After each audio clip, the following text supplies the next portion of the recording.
The luxury hotel lobby gleamed with marble and crystal chandeliers. Marcus Whitmore sat in a leather chair, reviewing contracts on his tablet.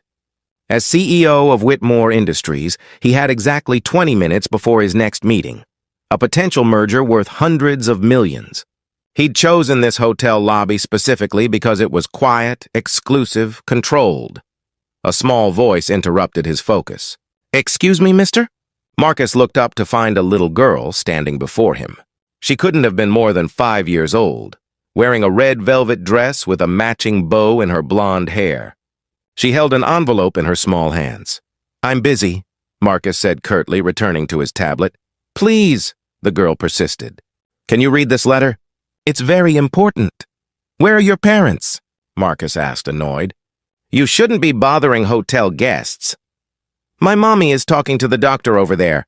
The girl pointed across the lobby where a woman was speaking urgently with a man in a white coat. "But I need you to read this now. Please." Something in her urgency made Marcus pause. Against his better judgment, he took the envelope. "Fine, what is this?" "It's my letter. Can you read it out loud?" "I can't read yet. I'm only 4. Marcus opened the envelope and pulled out a piece of paper covered in crayon drawings, butterflies, hearts, stick figures. At the top, in adult handwriting, were the words, "Emily's final wish list." Marcus felt something cold settle in his stomach. "What is this?" "It's my wishes," Emily explained seriously.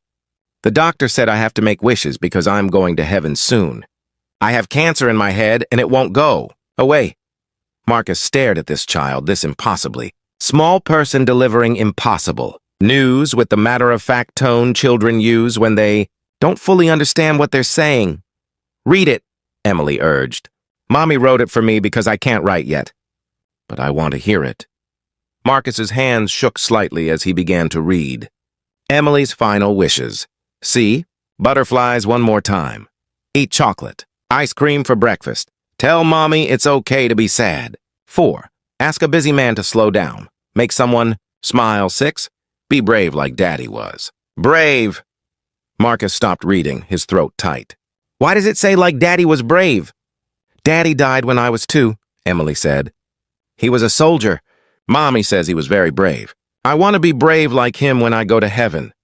Marcus couldn't speak. This child, this tiny person in a red dress, was dying, and she'd interrupted his day to ask him to read her final wishes. "Can you help me with number 4? Emily asked. "Ask a busy man to slow down." "That's you. You're very busy. I watched you for 10 minutes, and you never looked up from your tablet. Not even once." "I have important work," Marcus said, his voice unsteady. "More important than butterflies?" Emily asked with genuine curiosity. Yes, I'm closing a business deal. Will the business deal make you happy?" Marcus had no answer for that. "Mommy says Daddy used to be busy all the time, too," Emily continued. "Work, work, work. Then he went to the war and he didn't come back. Mommy wishes he'd been less busy before he left. She wishes they'd done more butterfly watching." Marcus felt tears threatening, something that hadn't happened in years. "What do you want me to do?" "Slow down," Emily said simply. "Just for a little bit. Look around, see things. I'm running out of time to see things, so I see everything now. But you have lots of time and you're not looking at anything." Across the lobby, Emily's mother noticed them and started walking over, apology already on her face. "I'm so sorry," she said, reaching them. "Emily, sweetheart, you can't bother people." "Sir, I apologize. She's been asking strangers to help with her wish list. We're here for a consultation about—" Her voice broke. "I'm so sorry for the interruption." "Don't apologize," Marcus said, surprising himself. He looked at Emily. "You want to see butterflies?" Emily nodded eagerly.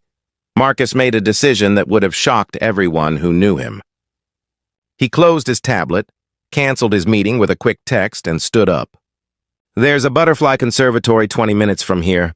I've driven past it 1,000 times but never stopped. Let's go see butterflies." Emily's mother looked stunned. "You don't have to—" "I want to," Marcus said and realized he meant it. "If that's okay with you." They went to the conservatory. Marcus, Emily, and her mother Sarah. Emily was enchanted. chasing butterflies with the energy of a healthy child, her terminal diagnosis invisible in those moments. Sarah explained that Emily had an inoperable brain tumor. They'd tried everything. Now they were making memories and completing Emily's wish list in whatever time remained. Why did she want to ask a busy man to slow down? Marcus asked. Her father, my husband, was always working, Sarah said quietly. Military career, very driven, always planning the next thing. He deployed when Emily was 18 months old. He died in action when she was 2. After he died, I found his journal.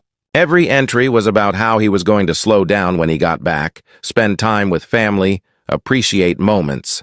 He ran out of time before he could do any of it, and Emily knows this. I told her that Daddy's only regret was being too busy, that he wished he'd slowed down. She's been worried about busy people ever since. She thinks they're all going to die before they realize they should have been paying attention. Marcus felt something break open inside him. She's not wrong. They spent 3 hours at the conservatory. Emily showed Marcus her favorite butterflies, explained why some were prettier than others, made him hold still so a butterfly would land on him. When one finally did, a blue morpho butterfly settling on his shoulder, Emily clapped with pure joy. You slowed down and the butterfly came, she said. That's how it works. You have to be still. On the drive back, Emily fell asleep in her car seat, exhausted but happy. Thank you, Sarah said. You didn't have to do this. You had a meeting. The meeting can wait, Marcus said. This couldn't. He asked if he could stay in touch, if he could help with the other wishes. Sarah, surprised and touched, agreed. Over the next 2 months, Marcus helped Emily complete her list. He arranged for her to have chocolate ice cream for breakfast at a fancy restaurant. The chef made it special. He was there when Emily told her mother, "It's okay to be sad," watching Sarah cry while holding her daughter. He saw Emily make strangers smile simply by offering them hand-drawn pictures. Why are you doing this? Sarah asked one day. You're a CEO. You must have better things to do. I don't, Marcus said honestly. I spent 15 years building a company and ignoring everything else. My ex-wife left because I was never present. I have no children, few friends, a calendar full of meetings about things that don't actually matter. Emily asked me to slow down, and I realized I'd been running for years without knowing where I was going or why. Emily's condition worsened. One evening, Marcus visited her in the hospital. She was weak but still determined to complete number 6 on her list. Be brave like Daddy was brave. Are you scared? Marcus asked gently. A little, Emily admitted. But Mommy says being brave doesn't mean not being scared. It means doing hard things even when you're scared. Your daddy would be very proud of you. Do you think you'll be brave now? Emily asked. Will you keep being slow? I promise, Marcus said. You changed how I see everything. Emily smiled. Good, that was my secret wish, number 7. I wanted the busy man to stay slow forever. Emily passed away 3 weeks later, surrounded by her mother and nurses, with butterflies painted on the hospital room walls that Marcus had arranged. At her funeral, Marcus gave a eulogy that shocked everyone who knew him.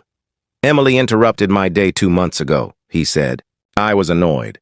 I was busy. I had important meetings and business deals and a calendar full of things that seemed urgent. She asked me to read her final wish list. Number 4 was, ask a busy man to slow down. She chose me, a stranger in a hotel lobby who couldn't even look up from his tablet. That choice saved my life. He explained how Emily had taught him that being present matters more than being productive, that butterflies and ice cream and hand-drawn pictures are more valuable than any business deal. That running out of time is only tragic if you never stop to see what you were running past. I can't get back the 15 years I spent rushing, Marcus said. But because of Emily, I won't waste the years I have left. She asked a busy man to slow down. I slowed down.